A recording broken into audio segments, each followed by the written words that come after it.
Voici l'itinéraire que nous prévoyons faire. On va partir de Neuville, qui est pas loin de la ville de Québec. On voit Québec est ici. Puis, contrairement à ce que bien des gens pensent, là, on va pas vers la mer ou vers le bas du fleuve, on va vers Trois-Rivières, vers Montréal. Fait qu'on remonte le fleuve. On voit ici le fleuve, là. On remonte ici. On voit ici, on est rendu à Trois-Rivières. On dépasse Trois-Rivières. On voit ici le lac Saint-Pierre. On dépasse le lac Saint-Pierre. On va jusqu'à Sorel. À Sorel, il y a l'embouchure de la rivière Richelieu. La rivière Richelieu, on va prendre la rivière ici, puis on va descendre vers le sud.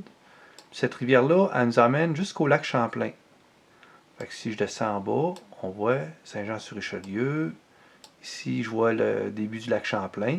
Ça, la ligne qui est ici, c'est la frontière américaine. Fait qu'on va traverser la frontière, on va dédouaner.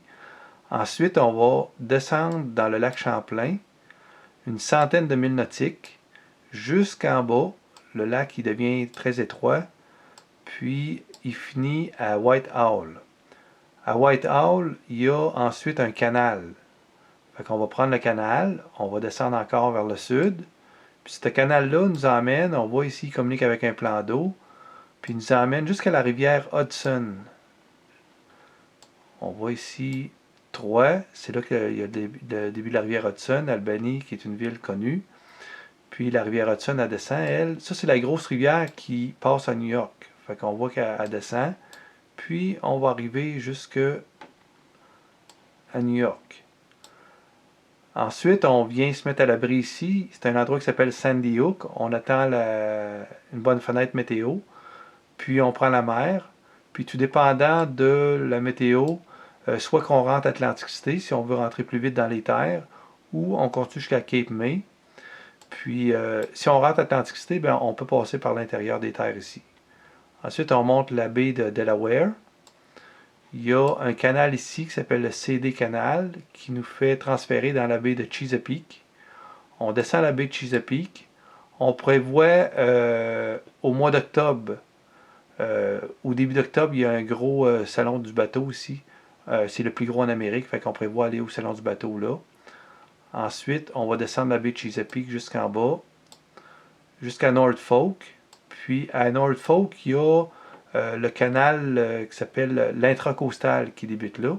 Puis ce canal-là, ben là, sans zoomer partout, là, mais ce qu'il fait là, c'est des plans d'eau qui communiquent. Puis ça suit toute la côte est américaine, mais protégée dans les terres. Fait qu'on va tout descendre ça. Puis si jamais je zoome à des endroits, là, on pourra voir. Fait que là, on est rendu ici en Floride. Saint-Augustine, Daytona Beach. Après ça, on descend jusqu'en bas. Je vais vous montrer un petit peu, là, si on zoome, là. Il y a un canal qui est toujours à l'intérieur des terres. Fait qu'on n'est pas loin de la mer, mais on est à l'intérieur.